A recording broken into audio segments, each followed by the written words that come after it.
You're the one putting food in your mouth. Absolutely nobody is stopping you. So why can't you just stop? My name is Helen Bennett. I'm a coach who specializes in answering this exact question, and that's what we're going to do today. And I'll give you the simplest answer of all. It's 21,900. That's all going to make sense in a second. But if you're somebody who's been burdening yourself with this idea, and I see this all the time, and hands up, this has been me, with this idea that you should be able to just stop. I'm going to explain to you today why you shouldn't, why would be really weird if you could just stop overeating. And I'm going to give you the simplest answer in the history of the world. In fact, it's so simple, it'll be annoying. And it's this: repetition. Whatever you repeat, you become. Practice makes permanent. The wonderful Samuel Johnson, he's got a fabulous quote. You've probably heard it before. And he says, "The chains of habit are too weak to be felt until they're too strong to be broken." Now, overeating is much more than a habit, and perhaps we'll dive into that. But the truth is that when you repeatedly do something, before you know it, you can't stop doing it. So when somebody says, I should be able to just stop, if you're carrying the shame of that should, if you're shoulding on yourself every day, I should be able to just stop, what is wrong with me? Then hopefully this video will be the gateway for you to actually take the action that will get you in the direction of freedom, instead of stuck in this idea that all it's going to take is you just trying a bit harder, and that if you could just have more willpower, then you would just be able to stop. Because here's the sad truth: when you're breaking and healing your relationship with food, it takes time. And the reason it takes time is because of two things: energy and repetition. You have to have energy to put in the reps, and then you've got to put in the reps, and you don't always have the energy to put in the reps. But the thing is, you need those two things. Without energy and without repetition, you will not break free. You've got to be repeatedly doing new things to have anything change. And what I see a lot of people doing is people wake up in the morning and they think, I'm just going to not do this. I'm just going to not eat today because I should be able to just not overeat. I'm just not going to eat snacks. I'm just not going to overeat on dinner. I'm going to make sure that I only have one portion. And in your mind at the time, it feels like it should just be so easy to do because you're in control.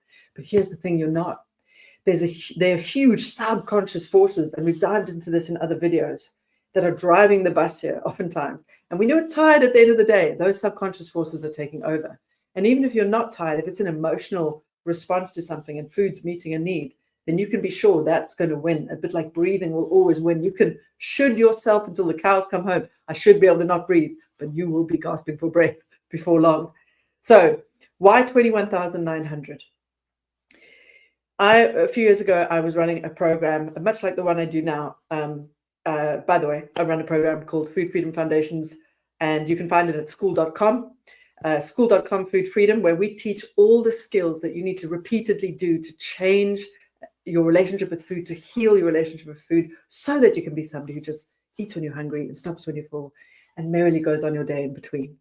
But years ago, I was running a similar program, and I had a lot of people reach out, well, not reaching out so much as joining calls with this frustration in their eyes. Like, why isn't this easier by now? Why can't I just do it?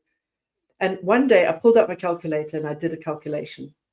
I'd been somebody who'd chronically been a binge eater. At least 3 times a day, sometimes more, I felt out of control with food. I was putting more food in my mouth, despite having awareness that I was doing it. Sometimes I checked out, but oftentimes I knew.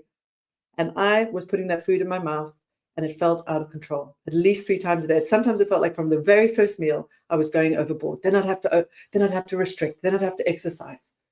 Then later I'd do it again. Then in the evening I would do it again. 3 times a day for 365 days for 20 years on average, right? On average, 3 times a day. When I pulled out my calculator, honestly, I had to do that equation not a million times, a few times. The answer was that 21,900 times I had repeatedly done a behavior. And here I was shoulding on myself that I shouldn't just do it. Yeah, shoulding on yourself. Yeah, it's a goodie. No more shoulding on yourself, ladies and germs. We want to be owning that if we are struggling with something, there's probably more going on underneath than just lack of willpower. And if you're somebody who shoulds on yourself all the time, then this is going to be something that might just blow your mind.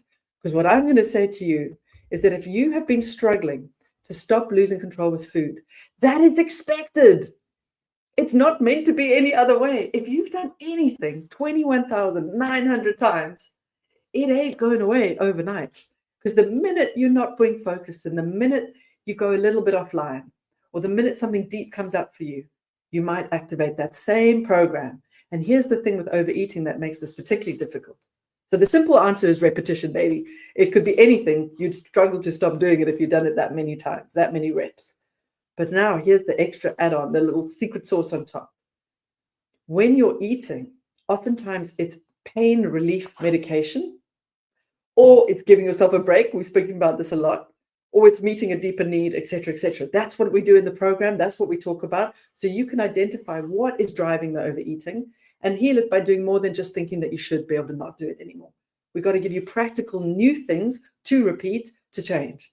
But the problem is currently, food is actually meeting a need. It's a need that's much bigger than your willpower, because otherwise you wouldn't be doing it.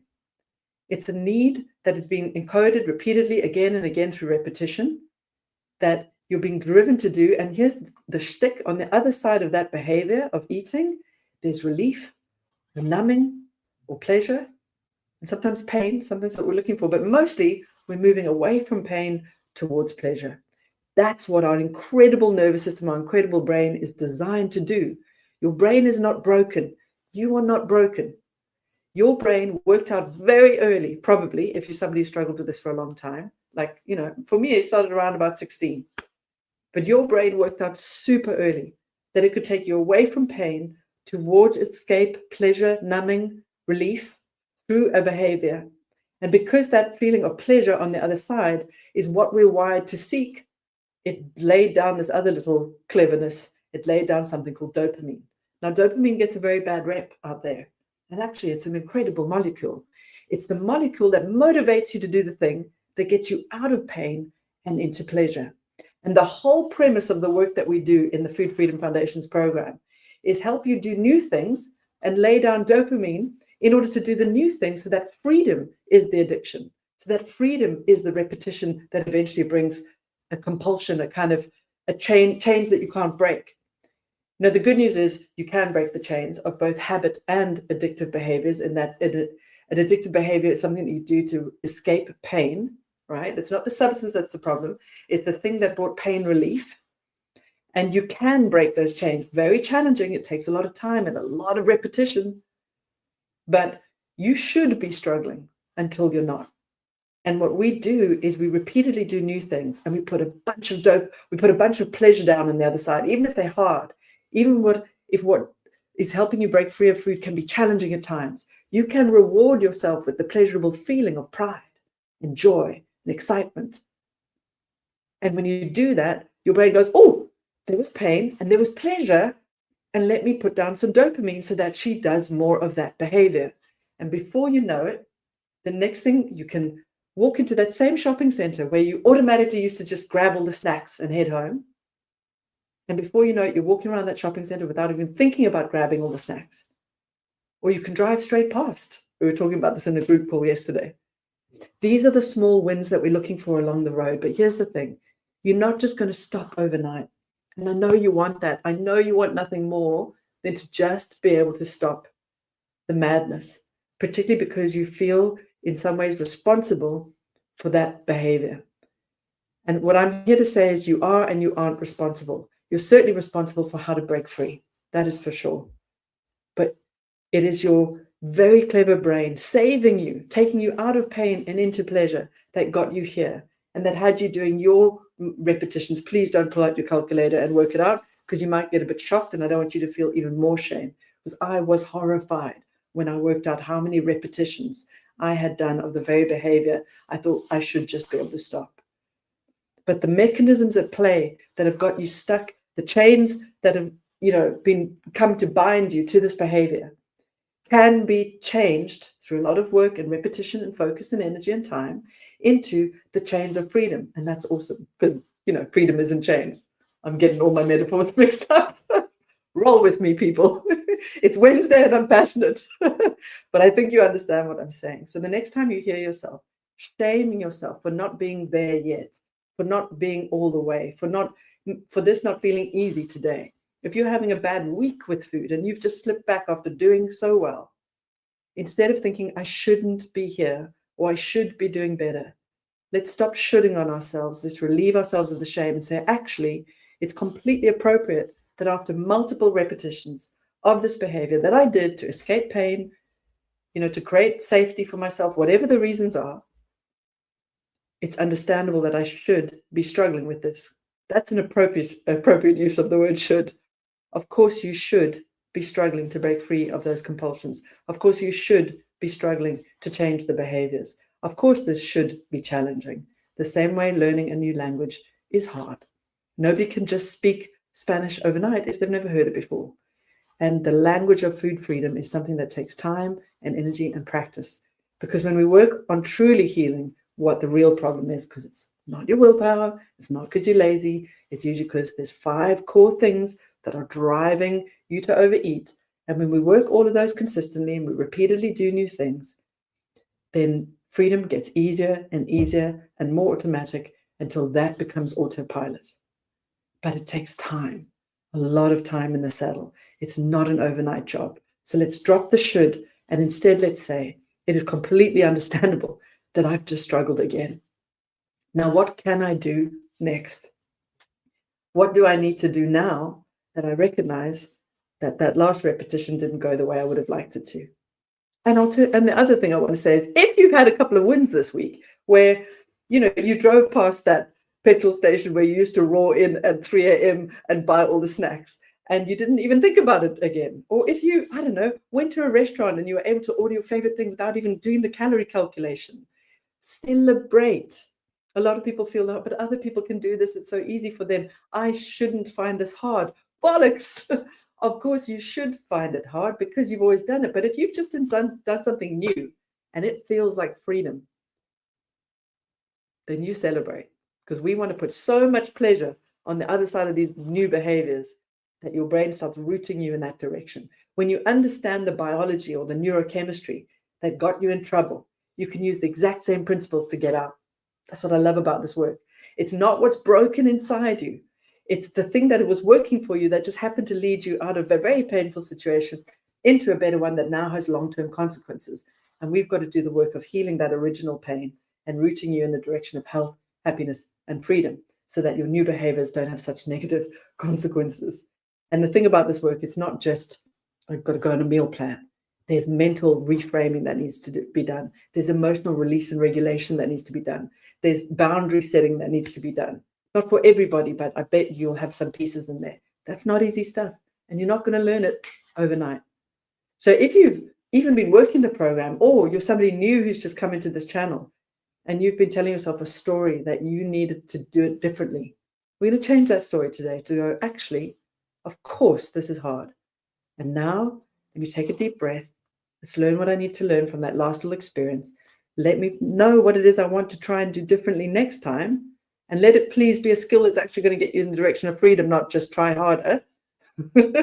And then you give yourself a bit of grace and you resolve to try again until you get a lot more repetitions of the new behaviors under your belt.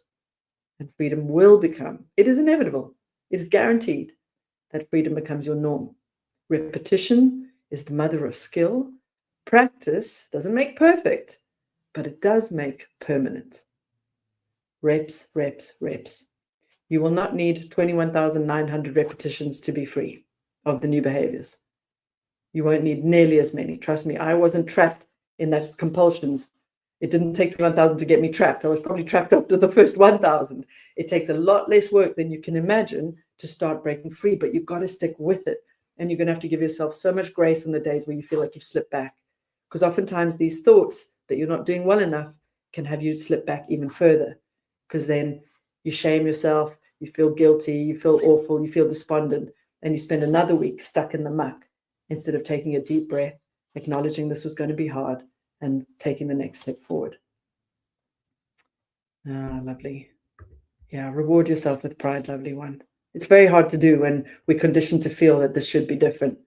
And actually, on that note, maybe you've been to a doctor's appointment. Maybe you've been shamed by a medical professional, a PT. I literally I saw a comment on Instagram this week where somebody said she'd been feeling out of control with food, but she was so disciplined. She shows up to exercise, and yet she couldn't control her food. I mean, this was my story, right? And her PT said that she was the worst he'd ever seen. A lot of people who struggle with food feel so much shame. And some people have actually been shamed by medical professionals. I hear it all the time. Because somebody who's not struggling with compulsive eating will not understand how hard it is to stop. Because they might well think, well, just stop. Just don't do it. And if you've ever had a friend who's been dating somebody, it's clearly a bad idea, and yet they keep dating them, and you're just screaming in your head, just stop dating that person. It's the same thing. What seems so obvious to you is clearly not easy for them. And clearly there are deeper reasons why they can't break free of that relationship. It's the same thing with food. So let's rip away the shame. Let's acknowledge this is going to take time. And instead of feeling shame about it being slow, let's rather just get up, learn a little something, dust off, and keep practicing the skills of drills of freedom. If you'd like to practice the skills and drills of freedom, because you can't think your way out of this, you need to be doing new things and doing things differently in a very, very different way than you've ever done them before. And no, calorie counting is not going to work. Then you can grab a 7-day free trial of the Food Freedom Foundation's program, which you can find on school.com/food freedom. Go and find it, sign up. You can dive into a gazillion of awesome videos. I've literally spent the last year of my life working on this thing. I'm so proud. And up until now, literally, you're the first people to know, up until now, this program has only been available to private clients. And 1 or 2 guinea pigs have been testing it for me on a DIY basis. And now we are releasing it to people who struggle with food, whether you want to do it DIY or in group coaching, or you want to work privately with me, you can make that choice. But if you're loving these live streams, or you resonate with some of my content on Insta or on the socials, and you're sick and tired of losing control, then grab yourself a 7-day free trial. And if you hate it, you can bounce. But I think the minute you dive in and you start to get like, this is what's really going on, and practical things to do, not just talking, practical new things to begin repeatedly doing. Maybe by the end of this week, you'll already have your first 10 reps of something new in. And you just keep doing those reps, and the freedom is inevitable. It is inevitable. That's why we actually offer a 4-month guarantee, with money-back guarantee on the program. So sorry, it's a bit of a sales spiel at the end there, but I'm that passionate.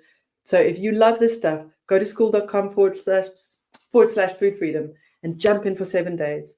And I think you will never regret it.